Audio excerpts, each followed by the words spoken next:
নতুন একটি ব্লগে সবাইকে শুভেচ্ছা জানাচ্ছি। আজ গন্তব্য হচ্ছে চন্দ্রকোনা ফেরিঘাট। আপনারা দেখতে পাচ্ছেন Chandrakona CNG station. Kaptai road থেকে হাতের বাম দিকে ফেরিঘাট যাওয়ার যে রাস্তা, আমি এখন সেই রাস্তা ধরে ফেরিঘাটের দিকে চলে যাব। ফেরিঘাটের কাছাকাছি চলে আসলাম। আপনারা দেখতে পাচ্ছেন যে এখান থেকে ফেরিঘাট দেখা যাচ্ছে। লোকজন এবং যানবাহন ফেরিঘাট থেকে উঠে আসছে।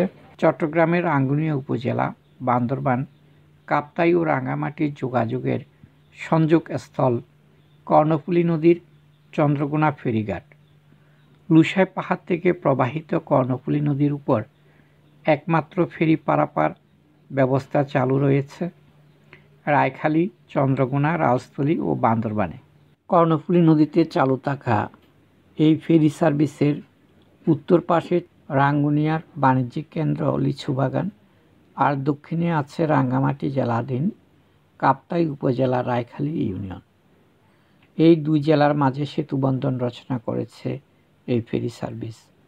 নদীর দুই পার দুই জেলায় অবস্থিত হলেও 3 পার্বত্য জেলার বাসিন্দারা এই সড়ক বেশি ব্যবহার করেন, যেমন রাউস্থলী, রায়খালী, বান্দরবান, কাপ্তাই ও রাঙ্গুনিয়া উপজেলার বাসিন্দারাও এখান দিয়ে যাতায়াত করেন। আমি এখন চলে আসলাম রায়খালী ফেরিঘাট। আপনারা দেখতে পাচ্ছেন যে এখানে এখনই ফেরি ছেড়ে দেওয়া হবে এবং এই ফেরি কর্ণফুলীর উপারে চন্দ্রকোনা লিচুবাগান যাবে। এখন বিভিন্ন যানবাহন ও যাত্রীগণ উঠে গেছেন।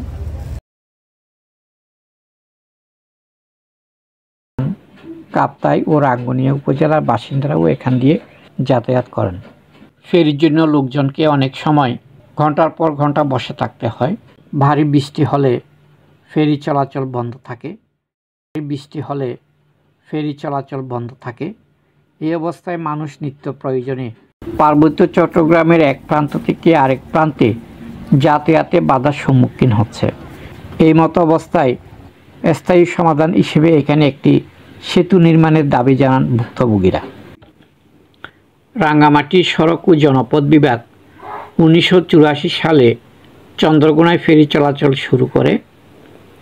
এশিয়ার বিখ্যাত কর্ণফুলী কাগজ কলের কাঁচামাল আহরণ সহ পার্বত্য চট্টগ্রামের পাহাড়ি এলাকায় উৎপাদিত বাঁশ, গাছ, মৌসুমি ফলমূল, তরিতরকারি সহ বিভিন্ন মালামাল প্রতিদিন এই ফেরিঘাট দিয়ে দেশের বিভিন্ন স্থানে রপ্তানি হয়।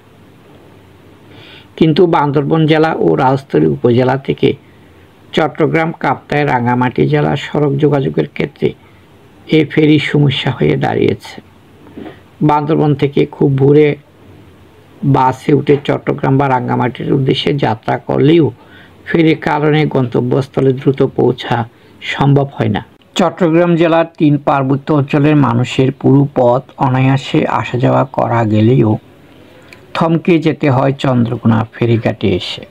কারণ এখানে কর্ণফুলী নদীর উপর ফেরিযোগে পারাপার করতে হয়, যার ফলে ঘন্টার পর ঘন্টা অপেক্ষা করতে হয় যাত্রী ও চালকদের।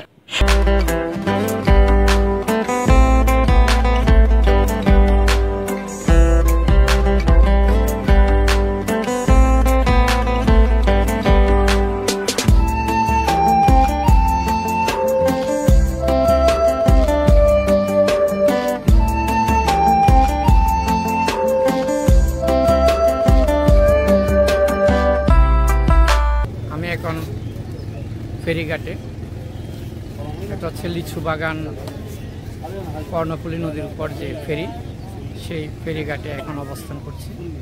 আপনারা দেখতে পাচ্ছেন এখানে অনেক বাইক এবং বিভিন্ন গাড়ি এই ফেরিতে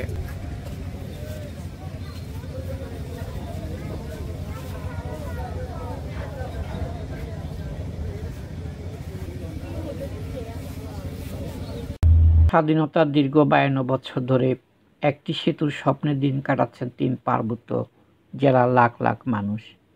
বর্তমানে তাদের চলাচলের একমাত্র সম্বল এই কর্ণফুলী নদীর উপর 2টি ফেরির সার্ভিস। এই পথ দিয়ে প্রতিদিন সরকারি বেসরকারি গুরুত্বপূর্ণ বিভিন্ন কর্মকর্তাদেরও চলাচল। এছাড়াও সেনাবাহিনী, বিজিবি, র্যাব, পুলিশ ও বন বিভাগের গাড়িসহ শত শত যাত্রীবাহী বাস, জিপ, অটোরিকশা, পণ্যবাহী ট্রাক চলাচল করছে এই পথ দিয়ে। কিন্তু ফেরি দিয়ে যাতায়াতের কারণে এসব যানবাহনকে বিভিন্ন সময়ে পড়তে হয় চরম বিপাকে। কখনো ফেরি নষ্ট, কখনো বর্ষাকালে নদীর পানি বৃদ্ধি পাওয়ায় ফেরি বন্ধ থাকা সহ আরও নানা দুর্ভোগ পোহাতে হয়। রাঙামাটি হয়ে বান্দরবানে যাতায়াতের জন্য একমাত্র মাধ্যম হচ্ছে রাঙ্গুনিয়া চন্দ্রকোনা কর্ণফুলী নদীর উপর এই ফেরি। এখানে একটি দ্রুত সেতু নির্মাণ হোক এবং 3 পার্বত্য অঞ্চলের মানুষের দীর্ঘদিনের অপেক্ষার অবসান হোক। পরিশেষে আজ এই পর্যন্ত। সবাই ভালো থাকবেন, সুস্থ থাকবেন। ধন্যবাদ সবাইকে।